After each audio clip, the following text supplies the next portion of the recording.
শয়তান বলে, আল্লাহ, তিনটা আমার চাওয়া, তিনটা আমার দাবি।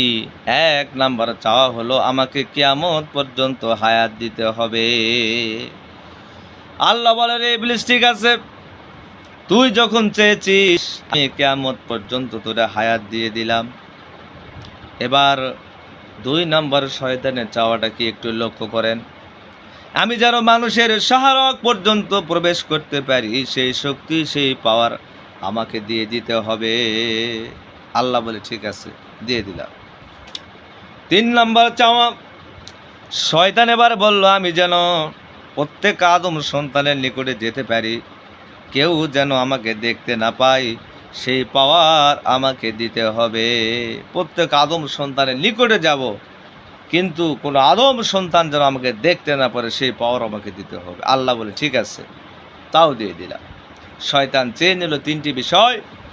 1 নাম্বার, আমাকে হায়াত দিতে হবে কিয়ামত পর্যন্ত। 2 নাম্বার, প্রত্যেকটা মানুষের শাহরগ পর্যন্ত যেন আমি পৌঁছতে পারি, সেই শক্তি, সেই পাওয়ার আমাকে দিতে হবে। আল্লাহ বলে, দিয়ে দিলাম।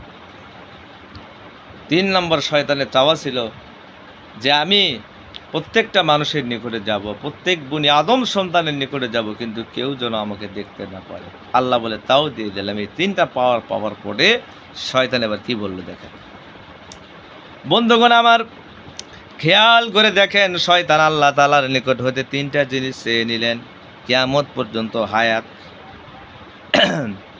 মানুষের শাহরগ পর্যন্ত পৌঁছার শক্তি, মানুষ যেন তাকে দেখতে না পায়, অর্থাৎ অদৃশ্যের পাওয়ার, অদৃশ্যভাবে অদৃশ্যের একটা শক্তি পাওয়ার তিনি চেয়ে নিলেন। এই 3টি হাতিয়ার পাওয়ার পর এবার শয়তান আল্লাহর সামনে চ্যালেঞ্জ করলেন। শয়তান বলে, আল্লাহ, আমি তো আপনার নিকট হইতে 3টা হাতিয়ার পেয়েছি। এই 3টা হাতিয়ার পাওয়ার পরে আমি আপনার সঙ্গে ওপেন চ্যালেঞ্জ করতে চাই যে, হে আল্লাহ, আপনার ফেরেশতারা আমাকে শিক্ষক মেনেছিল, আপনার ফেরেশতারা আমাকে সর্দার মেনেছিল, শিক্ষক মেনেছিল। তাদের কাছ থেকে আমি বিতাড়িত, আপনার কাছ থেকে আজকে আমি বিতাড়িত। হে আল্লাহ, আপনার ফেরেশতারা আমাকে মানে সেই রকম মানতো, শিক্ষক মানতো, আজকে মানে না।